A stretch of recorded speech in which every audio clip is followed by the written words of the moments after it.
force of nature, The Dry 2, in theaters and everywhere you rent movies this coming Friday. Good to see you here on the program. Great to be here, mate. Right back at you.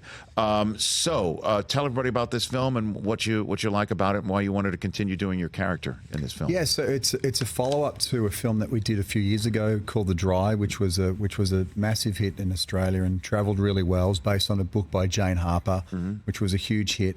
And she writes great thriller whodunits. Yes. And this was a second book with my character, Aaron Falk, who's a federal police. And it's based on 5 women who go on a corporate retreat, and one of them is my informant, and they get lost in the bush. And when they get found, my informant is missing. So it's a great whodunit, and both films are set intrinsically in Australian landscape. The first film, The Dry, was in a rural Australian town. Yes. Force of nature. We are in the midst of the rainforest in the middle of winter, which we shot for real last year and had a wonderful time doing that with the leeches and everything else. So yeah, it's a great depiction of real Australia for anyone who can't be bothered hopping on a plane and flying 16 hours. Yes. You could just check out both our films. Okay, to be completely honest. Instead of actually the cost of a flight and the actual trip. It's you don't have to leave your house. I've never been. I cannot wait to go, truly, to your... Well, this is what a lot of Americans say. And I say, what's so important that in the last 24 hours you couldn't have flown there? That's how long it really is, right? Well, pretty much. It depends. You know, in the last 24 hours, have you done something that's that important that you couldn't have flown to Australia? Be honest. I went to a great roast of Tom Brady. I went to that. You know, I had dinner with my daughter. Watched Kung Fu Panda with her. She's 10. There you go. How many kids do you have? I've got 2. How old are they? 22 and 24. All right, so you're in a different time with your fatherhood right now. I am. I noticed you've got the best dad ever. Yes, and you also commented on the height of my chair in relation to the to the guest chair. Is it really that high? I saw someone else had brought it up, and I just wanted to see it firsthand. I wanted to experience it. Is it really? Why I said yes to doing this show. You can be honest. Is it really that high? Am I that? It's the height and the distance. It's like a mathematical combination. Okay, Rich. There is a mathematical format here. I was told involved. there would be no math in this interview, Eric. I was told that. Listen, I'm excited that you're here because a couple of films that you've done, I'd love to go down that memory lane with you. Blackhawk Down. What preparation did you do for that film? Was quite a lot. I mean, look, that's the best part of my job is I didn't go to university. I finished high school and I didn't know what I wanted to do. And so for me, the movie business has been amazing because every time I get an amazing role, I get to throw myself into the shoes of somebody else and do a bunch of research. And that was really jumping off the deep end. And myself and a few of the other guys got to go and train with some special forces guys at Fort Bragg, which was amazing. Most of the cast did ranger training and the others, we went off and did some special forces stuff. And then we worked with those guys all the way through the production. So we just never stopped learning all the way through the physical production in Rabat, Morocco. It was one of the most overwhelming, visceral filming experiences possible. And it's kind of ingrained in me to this day, that experience. It really, really kind of changed my life in some ways. How so? I don't know. It was just, I think I love going into the head of my characters, and I think spending so much time in the mindset of a Delta Force operator just kind of like did something fundamental to the way that I approach things. And I've had that with a bunch of other characters as well. Like they kind of live in your brain and express themselves in different ways. But there was something about the rigor and the discipline of what's involved in that job that just really, really appealed to me. So you did some training for it, essentially? Yeah, we did some. I mean, obviously, we try and do a as convincing job as we can. But I was just in absolute awe of them. They were just the most incredible people to work with. Yeah, so you went to Fort Bragg. Yeah. Okay. And then in Morocco is where you guys shot it. Yeah, we shot in Morocco, and we had U.S. military working with us the whole way through that film. How old were you when you did that, huh? I mean, it was at the beginning of your career, correct? It was my first American film. I'm trying to remember. My son was, I think, 18 months old in the hotel room, and he's now 24. So he was 22 years ago. Wow. Yeah, right. It's an incredible cast when you go through the IMDb on that film. It's just like the most incredible roll call of actors. Yeah, and I do remember it just being when you said visceral, it certainly was a visceral watching experience in the theater. Yeah, it was like that to make it as well, definitely. So how did you get into acting? How did that happen? By accident. I was a stand-up in Australia. That's how I got into the business. Comedy. Yeah. That's right. I went stand-up, sketch comedy, and then when I was doing sketch comedy, there were a lot of straight actors who were on our show. It was a show similar to Saturday Night Live. And I got to watch them work, and I'm like, I don't think there's a whole lot of difference between doing sketch comedy and drama. I think they're having us on. I think there's some kind of a ruse going on here. Yeah. You know, these actors are getting really well paid, and us comedians are kind of not really getting our just rewards. Right. So I started throwing my hat in the drama ring, and then I got lucky early with a couple of roles, and then I just didn't look back. I was like, I'm gonna go for it. Well, I know folks from Australia know you as originally a sketch comic, but I think a lot of fans here in the United States are like, really? So haven't got a clue. You had a Saturday Night Live type experience, is what you're saying? Yeah, I was on a show very similar to Saturday Night Live called Full Frontal for about 4 or 5 years, then had my own show for a couple of years, and then started out in stand-up and did stand-up all the way through the sketch comedy career, and was still doing stand-up when I started acting, actually, for quite a while, and then eventually I was like, I just got lazy. I'm like, I'm going to go this way now, where they write material for me, and I just get to go and say their lines. It's definitely, for the lack of a better phrase, easier. My goodness gracious. Yeah, I did stand up in college for 4 years, right, Eric, and it was toughest thing I've ever had to do. Nothing comes close, you know. Yeah. Eric Bana here on the Rich Eisen Show. How'd you wind up on Spielberg's radar screen for Munich? How did that happen? I don't know how I ended up on his radar. Okay. But I got invited to go and meet with Stephen about a secret project. No one knew what it was about. No one knew what he was developing. It was secret. It was secret. Okay. And I sat down and we started talking, and he started talking about Munich in 1977. And just by complete coincidence, I had read the book Vengeance, on which the story was based. No way. Like, talk about a three-pointer. Right. Like, seriously. And so I was like, yeah, I know this story. I know the background. I remember it as a kid. I remember some of the footage. And, yes. And then at the end of that conversation, he said, yeah, so I really want you to play the role of Avner. And I was like, what planet am I on here? What's going on? Like, right. Is this conversation really occurring? Yeah. Did he just say what I thought he said? So that's how that went. And next thing I knew, I was in Malta, and bombs were going off, and we were on. You were in it. What is it like being directed by Steven Spielberg? It was just the best. It was, I love my sport, and I think both Blackhawk Down and Munich are the two films that most made me feel like I was part of a sporting team, because the camera is never still in that film, and the relationship that he has with Janusz Kaminski, the cinematographer, which is unbelievable. And we shot on film back in those days.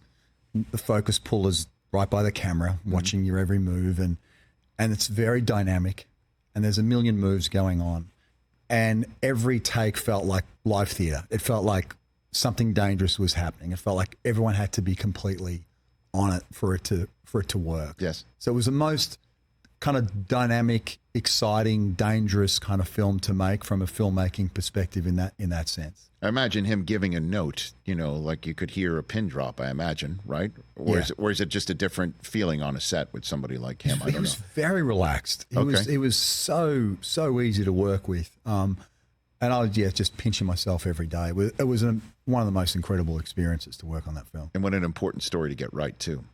No pressure. None at all. No pressure. I felt no pressure at all, Rich. But at least you read the source material, which is pretty cool, you going into it. And so where in terms of rabid fans, where do Trekkies rank for you, Eric? Trekkies. I'm not sure if they've still figured out whether it's actually me in that film. They don't know, huh? So you can just walk into any old, Comic Con or anything like that, and they have no idea that you're that guy from Star Trek. My goodness, it was quite the makeup job. It was worth 3 or 4 hours. That's how long it was? Yeah. It was so much fun. It was such a great film to work on. Did you grow up watching Star Trek or no? Yeah, never? the TV show. Of course, yeah. Yeah, most definitely. That's my Star Trek. I think we're the same age. I'm 54. I'm 55. Okay, there you got me. It's okay. But you look younger than me, and you got great hair. But yeah, I mean, that was I grew up watching all the Star Treks on TV. So it was incredible. But yeah, I'm not sure that every Trekkie when they meet me is like made that link. Sometimes they do, but sometimes they don't. That's pretty cool. Eric Bana here on the Rich Eisen Show. Okay, so you said you like your sport. I love it. Which are your teams? AFL, Australian football, is my sport. Did you ever play it? I did, yeah. And St Kilda is my team, the Saints. Yeah. And I live, breathe, and die my team. I go every week. I go to training. I love the history of my club, of which has not been a lot of success. Let me just put that on the table. What is the history of your club, to be in full disclosure? One championship, 1966, 2 years before I was born. I've been to every grand final post that, and we've lost. I've been to 1, 2, 3, 4 grand finals, one of which was a draw, 3 losses.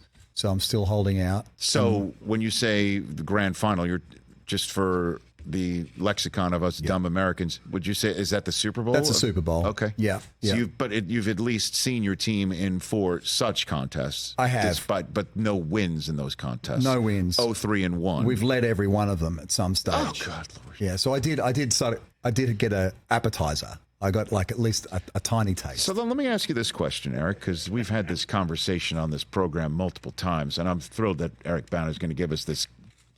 The conversation we have is, would you rather your team? Whatever the B option is, it's my team. Okay, so hold on. Would you rather have your team in the grand final get blown out, or have a close one and you lose in the end? Knowing you lose in the end, would you rather it be a blowout, or at least you had your chance in the game?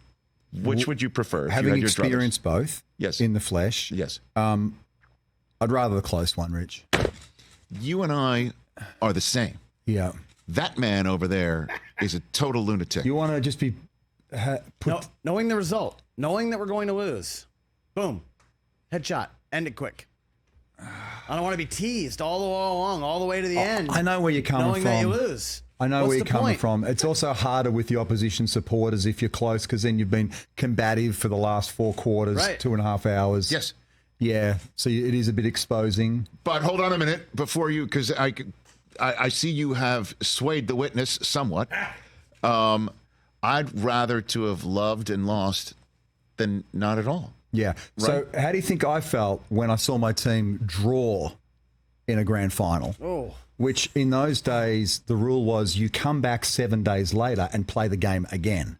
Wow. This is like a special brand of torture, only available to us Australians. And then you lost? And then we got blown away the following week.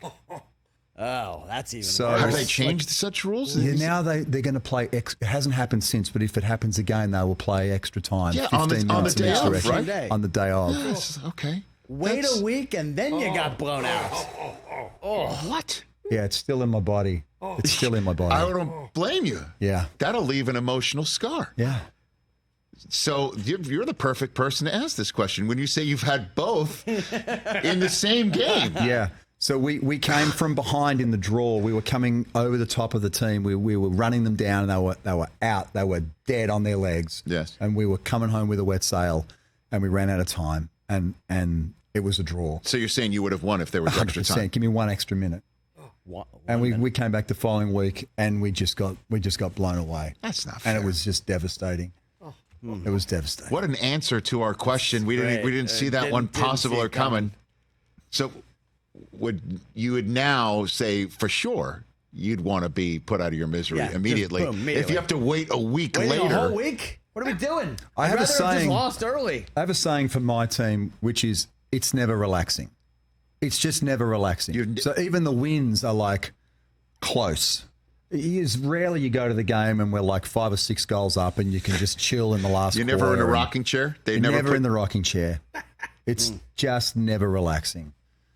So I know what you're saying. Yeah. I do understand the theory. Sometimes a large loss, you can kind of relax in the last quarter. You can kind of let it go. Yeah, but Again, the whole idea is knowing the result.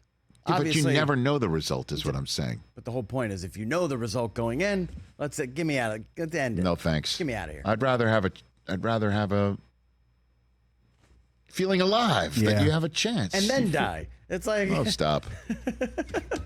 Yeah. Oh gosh. So yeah, I feel like your team and mine is the New York Jets. Okay. They've had one championship. It was basically when I was 3 months old, I think, or something like Doesn't 6 really months old. count. Right, and then nothing since. Zero. I've been But trying we've to never find. been to the Super Bowl since then. Not once. What That's about it. I always try and find like a kinship team, Yeah. in every code so that I can kind of like have the same torturous experience no matter what sport I'm watching. So is it not the Buffalo Bills for me? Is it the Bills? Well, I mean, closest our to your coordinating situation. producer Yes. right now, Mike Hoskins, is a diehard Bills fan. Mike, do you wanna say? I could pass it along. Would you say Bills would be similar to what Eric is saying? Somewhat. Yeah, well, they've been to 4 Super Bowls in a row, and they lost them all. Does that equate? that's close. Yeah. I think it is the Bills for me. They've never won a Super Bowl, and they've been to 4, and they lost them all. Hockey, in a I think row. it's got to be the Leafs. Well, Am I they Maple just Leafs? lost another Game 7. heartbreaker There we go. It's the Leafs for in me. overtime. Basketball, In overtime, who have I got? Who am I taking? his Clippers. Yeah, but the thing is, the Clippers have never gotten to a championship. The Clippers have never even gotten close to a championship. Oh, they're definitely my team.